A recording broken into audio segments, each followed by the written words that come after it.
O corpo como o próprio inconsciente encarnado. Esse vai ser o assunto desse episódio número 4 do podcast A Parte, na temporada A Parte que Pulsa. Eu sou Ana Carolina, sou terapeuta junguiana e tô aqui para te convidar para essa reflexão junto comigo.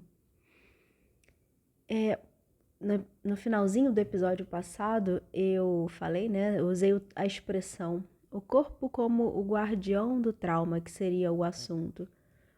Mas é mais amplo, na verdade. A gente não precisa pensar só em trauma. Na verdade, é tudo que é inconsciente se manifesta também através do corpo. Essa matéria é muito curioso quando a gente para pensar um pouquinho o quão plásticos nós somos, no sentido de que a gente consegue, consciente ou não, mas a gente consegue moldar o nosso corpo. Se você entrar aí num projeto, de musculação, de treinamento, você consegue ganhar músculos, você consegue mudar a sua forma física, a sua composição corporal, porcentagem de gordura, enfim.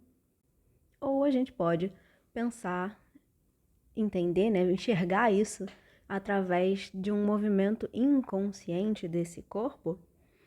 E aí eu já não preciso nem começar de cara na parte da dor, do sofrimento, Mas é só a gente pensar que, por exemplo, um exemplo bem básico. Se você dorme a maior parte da sua vida do mesmo lado, aquele lado vai ficar com marcas. Seja o seu rosto, pela pressão, Seja o colo, aqui na parte do tórax, do peito. Outro exemplo é o jeito de andar, a forma como você pisa no chão, Algumas pessoas pisam para dentro, outras para fora, umas com o pé mais aberto. E o corpo ele vai ficando naquela posição, daquela forma, por alguma necessidade. Eu falei isso, se eu não me engano, no episódio 1, que a gente tem essa tendência a retornar ao equilíbrio, a chamada homeostase, que é, se tem alguma coisa descompensada, o corpo vai dar um jeito de retomar o equilíbrio. Eu vou dar um outro exemplo também muito simples. Quando a gente carrega a bolsa, mulher tem um pouco disso, Carrega muito tempo a bolsa no mesmo ombro. A gente vai pendendo, o ombro vai caindo, tombando para aquele lado. Então, o outro lado ele está compensando. E a coluna inteira vai se compensando para manter aquela estrutura física equilibrada no sentido de sem dor, inclusive, porque você não sente. Quando você olha no espelho ou alguém te fala, é que você percebe que está torta, mas você não sente o corpo torto, mas tá. Um outro exemplo disso, e tudo isso que eu estou falando pode ser lido, e eu já vou juntar tudo isso, pode ser lido simbolicamente, não é só físico, eu não estou falando à toa. Mas um outro exemplo são as cicatrizes. Quando existe um trauma ou machucado, o corpo vai lá, regenera aquela pele, aquela região e muitas vezes cria ali, uma cicatriz que vai te lembrar sempre, enquanto você tiver, essa marca, vai te lembrar daquele evento traumático. Isso já vale por si só para as nossas feridas emocionais também, As marcas não são físicas, mas elas são lembradas. E, como eu disse, tudo isso pode ser lido simbolicamente. A gente vai compensando. Quando a gente pensa na psique, quando a gente pensa na nossa dinâmica interior da nossa alma, tudo tende a ser compensatório. Então, aquilo que eu estou fazendo na consciência, agindo, pensando, sentindo, tem um contraponto equilibrante no inconsciente. E isso é importante, né? Eu tô dizendo isso agora, trazendo isso agora, porque é exatamente aquela frase clássica que já foi muito usada, de que quando a boca cala, o corpo fala. Quando você não expressa um pensamento, um sentimento, quando você não expressa, inclusive, para si mesma, no sentido de se fazer consciente do que aquilo de fato representa, você está se calando, você não está dando expressão, voz para essa parte. Então, o corpo vai falar por ela. E aí, a gente... É a mesma coisa como a compensação da bolsa no ombro. Se um lado está sendo puxado para baixo, o outro vai subir, vai levantar para equilibrar. Se por um lado você não ouve, você não expressa ou não se ouve, um outro lado vai gritar. E alto muitas vezes. E isso significa que vão vir uma infinidade de sintomas, possivelmente, né? Assim, eu acho que já falei isso aqui antes. O inconsciente, ele é criativo. Ele cria várias formas de se expressar. A linguagem dele é o símbolo, né? É simbólica, é imagética. Não é através de palavras. Então, se você não expressa, tudo bem, não tem problema. Essa voz, ela vai sair. Só que ela vai sair de uma outra forma. E o problema é que ela vai sair distorcida. Por quê? Como eu acabei de dizer, se a gente vai tender sempre ao equilíbrio, essa manifestação distorcida, ela precisa acontecer para que você dê atenção àquilo e faça alguma coisa a respeito, para que aquilo entre num lugar de harmonia, de apaziguamento. É realmente um grito, um pedido de escuta, né? E é por isso que tanto se fala nesse lugar do corpo como guardião do trauma, porque é esse evento, esse machucado na alma, né? Os traumas são isso, que deixa aquela marca, deixa a cicatriz. Então, quando aquilo não é elaborado, harmonizado, apaziguado, né? O que fica desse evento, ele vai seguir gritando, se manifestando até que a gente encontre um caminho de integração daquilo.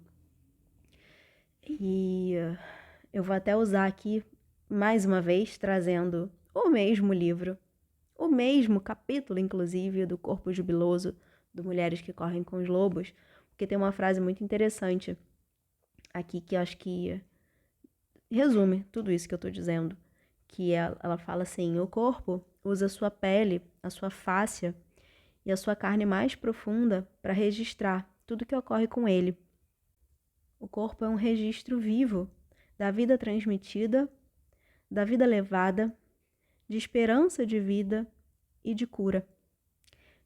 Só abrindo esse parênteses, né? Quando ela fala que a vida transmitida, ela é aquilo que é herdado. A gente ouve, inclusive hoje em dia tem muitos estudos sobre epigenética, em que informações são herdadas através das nossas células. Informações traumáticas, inclusive, são herdadas geneticamente, são passadas através das nossas células. Então, muitas vezes, inclusive, a gente está manifestando uma história ou uma dor que nem é nossa. É de algum antepassado, às vezes os diretos, né? Pai e mãe, mas às vezes também pode vir de outras gerações. Pessoas que talvez não tiveram a oportunidade ou disponibilidade, né? Condição de elaborar aquilo, de trabalhar emocionalmente aquele evento, aquela situação, e foi se acumulando no corpo, nas células. Então, lá no início, quando eu falo, né, de um corpo que se adapta a uma postura, de uma um jeito específico, né? Quando eu estava lá dando aqueles exemplos aparentemente bobos, é isso que acontece. Muitas vezes, esses eventos nas outras gerações foram armazenados em alguma parte daquele corpo e aquilo foi passado adiante. Então, às vezes, você herda uma forma ou uma deforma que vem através de um trauma corporificado. Então, percebe como é complexo quando ela fala sobre essa vida transmitida, a vida levada, como eu trouxe também nesses exemplos, né? São bons exemplos para isso. A vida que você leva molda o seu corpo, que vai se adaptando. Como eu disse, ele é plástico, nosso corpo é muito plástico. E isso é, inclusive, algo muito interessante da gente pensar, que a gente pode fazer dele, entre aspas, o que quiser, né? A gente pode moldar esse corpo não pensando em estética, não é isso que eu tô falando, mas é pensar que, apesar da gente ser matéria, aparentemente uma coisa fixa, a gente é maleável. Então, por que eu tô falando isso? Quando você pensar assim, mas eu sou assim, repensa. Será que você é realmente assim? Ou você está querendo ser daquela forma? Será que você não pode ser de uma outra forma?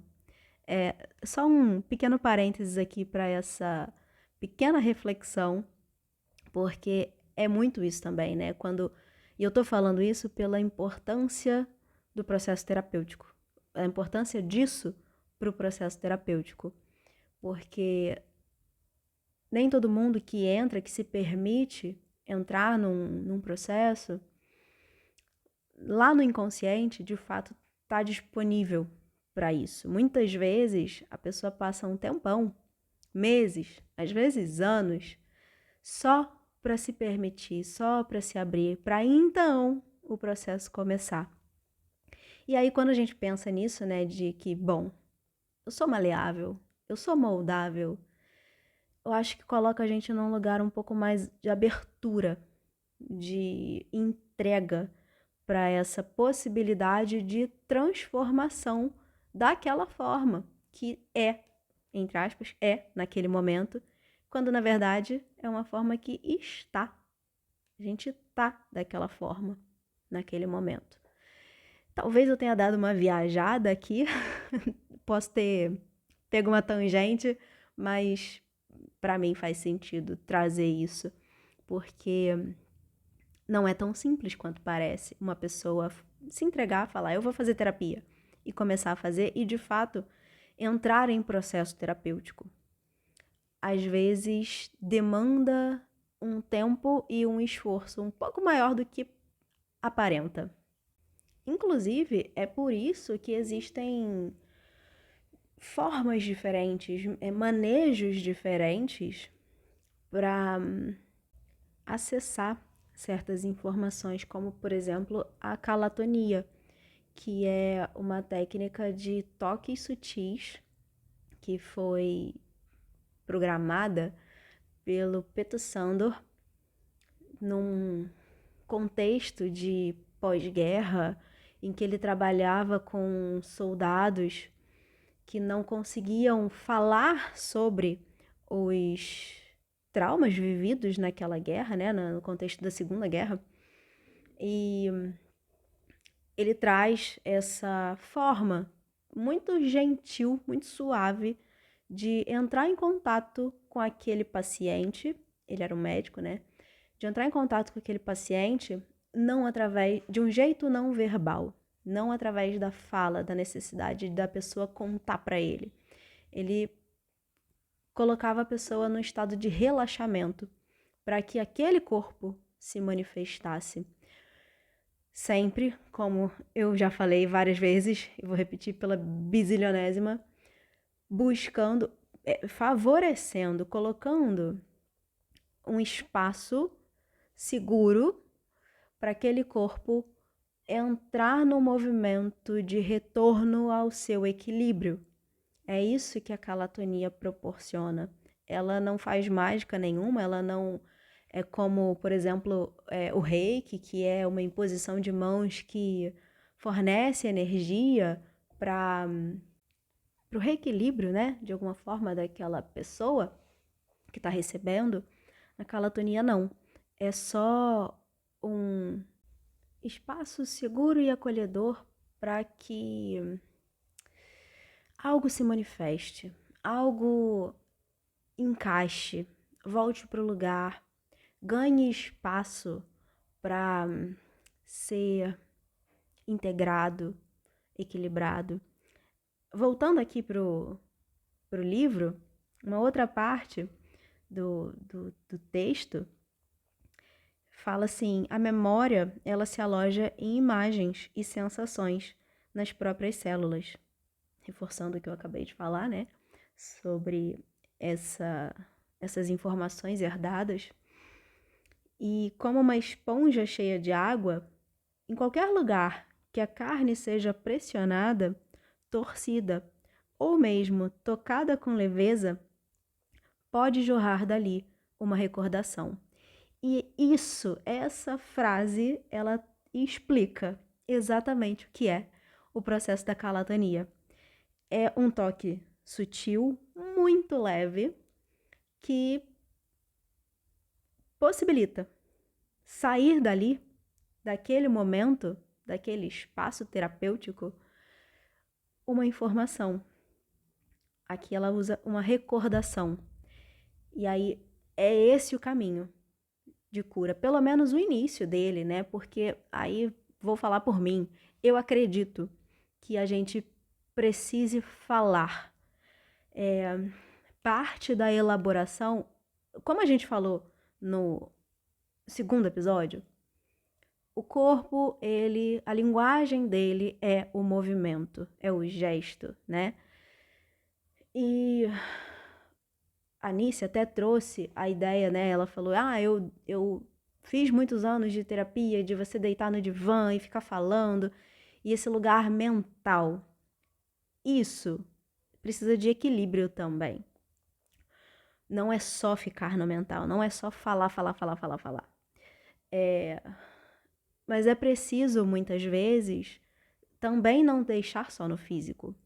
Então, o que eu tô querendo dizer aqui precisa de um equilíbrio entre uma coisa e outra. É legal você fazer práticas, por exemplo, o reiki, né? Pensando assim, tô em processo, porque eu tô aqui me trabalhando energeticamente, me reequilibrando, equilibrando meus chakras, meu corpo físico, mental, emocional, tá todo mundo sendo trabalhado através do reiki. Sim, está. Mas e aí?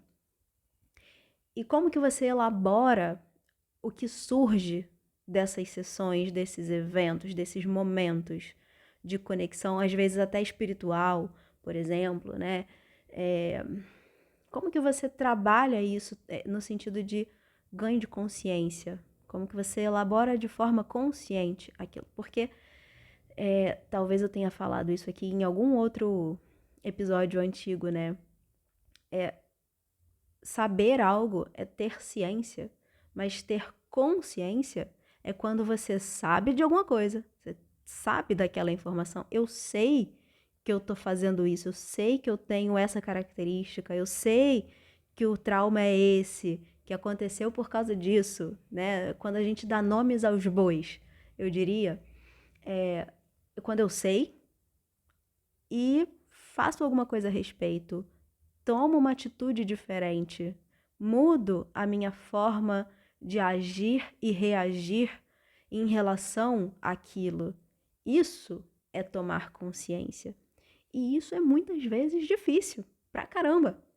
Muitas vezes precisa de um tempão para você conseguir. E o processo terapêutico da conversa, né? Porque a terapia junguiana é isso também. A gente pode, por exemplo, trabalhar uma arte-terapia. A calatonia, ela é baseada também na teoria junguiana. Então, tem formas, né, da gente trabalhar imagens. Seja uma imagem corpórea, seja uma imagem, uma expressão criativa na arte-terapia, mas aquilo ali é uma manifestação, é uma expressão, mas a gente precisa conversar sobre, falar sobre aquilo, trazer para a consciência o que se manifestou ali através da imagem. Então, a conversa fala, ela é importante também. Assim como, dependendo do estado, do estágio, né? Você pode não ter ainda formas de verbalizar, de colocar em palavras, de entender. E aí entram as práticas corporais, as práticas mais corporais, né? Então, cada uma vai atuar de acordo com a necessidade. Mas é sempre importante fazer esse... Importante não, é essencial, melhor dizendo, esse movimento de tomada de consciência através da reflexão e da mudança de atitude. Então, a importância disso tudo, seja do desenho, da fala, do toque sutil, da calatonia, tudo isso é importante para tirar a energia daquilo que está causando desequilíbrio. A gente pode falar aqui especificamente do trauma, mas não só. Eu acho que eu comecei a falar isso lá no início do episódio e não amarrei o que eu quis dizer. Mas é que quando eu trago, né, a ideia do inconsciente encarnado, e eu não quis de fato usar, como eu tinha falado antes, o corpo como guardião do trauma, usar esse termo, né, essa expressão, é porque nem tudo que é inconsciente é trauma, é só trauma, é só dor, é só sofrimento. A gente joga pro inconsciente, muitas vezes, habilidades, potencialidades, coisas muito positivas que a gente tem, mas que por algum motivo não é interessante ser usado ali naquele momento, naquele contexto. Então a gente vai e joga para baixo do tapete, joga para o inconsciente.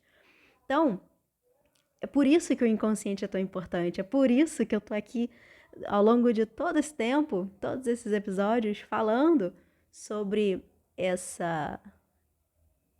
universo, porque ali estão escondidos, sim, os nossos traumas, as nossas dores, mas está escondido todo o nosso potencial. Então, quando a gente se entrega, se permite cavucar um pouquinho, sabe? Nem que seja só dar aquela olhadinha assim, por cima do ombro, sabe? Como quem não quer nada, não querendo ir muito fundo.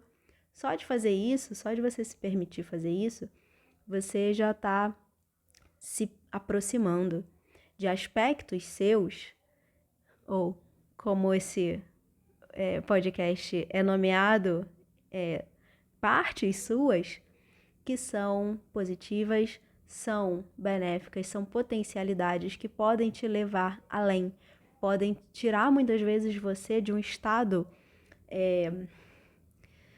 morno, médio que você está nesse momento, ou às vezes uma sensação de estagnação, e te faz subir, ascender, crescer, florescer na vida. Então é por isso, essa é a importância de falar sobre isso tudo, de trazer esses vários pontos de vista que falam todos da mesma coisa, que é olhar para isso que a gente não está enxergando, que a gente ou não consegue ou algumas vezes nem quer olhar. Porque também tem um ganho, né? Quando a gente escolhe inconscientemente ficar no mesmo lugar, a gente está tendo um ganho. E aí a terapia, principalmente a junguiana, né? Que trabalha em cima disso, ela vai te ajudar a entender que ganho é esse. Para que você está se mantendo nesse lugar? E aí você encontra um lugar de liberdade para escolher se você vai seguir naquele mesmo lugar ou se você vai dar o passo que te leva além. E, para encerrar o episódio, como eu venho fazendo, vou deixar aqui uma outra sugestão de exercício para que você, de alguma forma, da forma que for possível nesse momento, entre em contato com esse inconsciente corporificado e encarnado. A proposta de exercício, ela talvez, para algumas pessoas, vá soar um pouco estranha. Essa é uma prática que eu faço em sessão com as clientes, que também, mais uma vez, é por conta dessa prática que esse podcast é nomeado à parte, porque é um trabalho de diálogo com as partes interiores que eu faço, que todas as vezes que eu fiz, pelo menos, foi muito interessante, tanto para mim, enquanto aquela que assiste a coisa se desenrolar, quanto para as clientes, no sentido de trazer informação à tona. Elas ficam meio assim em choque com o que surge através desse exercício. Mas como ele é um exercício que precisa ser feito exclusivamente, né, com a pessoa, com a própria pessoa, eu vou trazer ele aqui modificado, deixando só como uma sugestão mesmo, que é você se permitir conversar com um sintoma, ou quem sabe uma característica, né? Mas eu vou focar aqui, eu vou falar no sentido de sintoma. Pensa se você tem alguma dor, alguma condição ou algum trauma mesmo, né? Também, eu não aconselharia fazer isso sozinha. Se você precisar de ajuda para elaborar traumas, procure um profissional, uma pessoa, você pode vir falar comigo para a gente fazer esse mesmo exercício, mas num lugar mais seguro, né? Dentro da sessão terapêutica. Mas você pode começar a experimentar com algo mais, entre aspas, né? Tranquilo, com um sintoma mais manejável. Vou dar um exemplo, uma dor de garganta recorrente, uma dor de cabeça recorrente, qualquer coisa, qualquer sintoma, assim, nesse sentido. E eu tô falando isso única e exclusivamente por essa questão de é mais seguro você trabalhar coisas que você já de antemão sabe que são mais densas, você fazer isso acompanhada. Então, essa é a única restrição que eu faço aqui. Não é que você não possa, mas é que podem vir informações que você não vai saber lidar com elas sozinha. Então, para que mexer se você não vai conseguir fazer nada, né? Então, pega uma coisa, como um teste, pega uma coisa menos pior. Uma dor de cabeça, uma dor de garganta. E o exercício é você conversar com isso, como se fosse uma outra pessoa. Então, você vai tirar um tempinho sozinha, num lugar tranquilo, em que você não seja incomodada.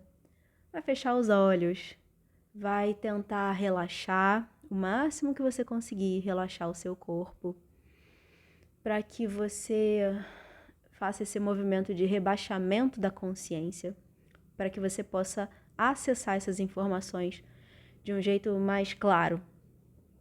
Então, você vai tirar esses minutos, é importante fazer isso, vai por mim. Tirar esses minutos para dar uma relaxada e você vai trazer o sintoma.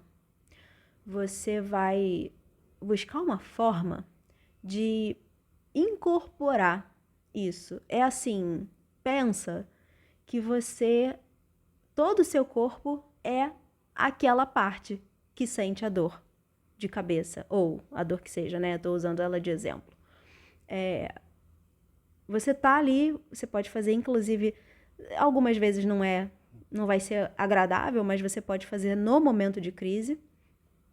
E aí você já tá com aquela sensação no seu corpo, né? Você não precisa trazer como se fosse uma memória. E você vai conversar com ela. Conversar com essa parte. Perguntar por que você tá aqui, para que você serve. No sentido de que tudo tá a serviço de alguma coisa. Essa dor também. Então, para que você existe? O que você quer? É uma pergunta importantíssima. O que você quer me mostrar? O que eu não estou enxergando que você está tentando me fazer enxergar? E aí, o importante é você fazer essas perguntas, uma de cada vez, e dar um espacinho para ver o que vem. Você faz a pergunta e silencia. Pode vir uma resposta clara, às vezes acontece. Pode vir uma imagem, pode vir uma lembrança. Vou dar um exemplo, dentro do exemplo, né? Tô aqui pensando nessa dor de cabeça que eu tenho, todo mês eu tenho uma crise de enxaqueca absurda e eu chamo ela. Enxaqueca. Inclusive, você pode dar um nome, se você quiser. Não precisa ser enxaqueca, você pode nomear ela. Qual o nome dessa sua enxaqueca? Se ela fosse uma pessoa, que nome ela teria? Isso também é informação. E às vezes surpreendente. Mas traz ela, enxaqueca, o que você quer me mostrar? E aí, quando eu pergunto isso, vem a imagem da minha mãe. Do nada, lembrei da minha mãe. Tem informação importante aí, tem coisa aí. Tem uma relação entre essa dor e essa mãe. Não a mãe real, mas alguma mãe. Tá aí. Tá influenciando na causa. Então, você vai fazendo essas perguntas. Esse exercício que eu tô trazendo aqui, ele é ouro, tá? Tô deixando gratuitamente aqui nesse episódio um exercício poderoso que, se você aprender a usar, você vai acessar muita coisa sobre você mesma. Então, use com cautela, com segurança, como eu disse. Não é tudo que você vai poder fazer sozinha. Não é recomendado, pelo menos. Vem conversar comigo, faz isso numa sessão, porque vai ser, inclusive, muito mais rico. Quantas vezes, né, a gente não tem uma intuição e fala assim, não, isso é só coisa da minha cabeça. Então, vem essa informação, lembrei da minha mãe, não, é só porque ela acabou de me ligar, sabe? E aí você invalida aquela informação, quando, na verdade, ela é uma informação importante. Então, nem sempre fazer sozinha é tão benéfico, mas tô deixando aqui para você fazer pelo menos o experimento. Faz o teste, traz alguma coisa. Você, como eu disse, pode trazer uma característica, não precisa ser algo sofrido, uma dor, seja física, seja emocional, seja um trauma, né? Pode trazer uma característica sua. Sei lá, pega qualquer coisa, boa ou não, né? Você pode também conversar com partes positivas, trazer essa conversa, essa parte para esse diálogo e tentar entender para que ela existe, o que ela quer te auxiliar, com o que ela quer te auxiliar. Então, é um exercício que eu amo fazer e é poderosíssimo. Vou deixar uma dica extra. No final, como eu disse, você pode nomear, dar um nome, né? Você pode receber alguma imagem, você pode colocar essa imagem num papel, desenhar, pintar, fazer alguma coisa e depois levar isso para a sua terapia, para a sua análise. O exercício que eu faço, já deixo aqui claro que não é isso somente, ele é muito mais amplo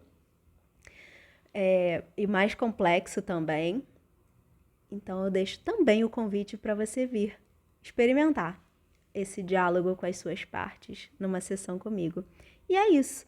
Já falei bastante, queria fazer um episódio mais curto, não consegui, mas na próxima semana a gente segue a conversa sobre o corpo. Até lá!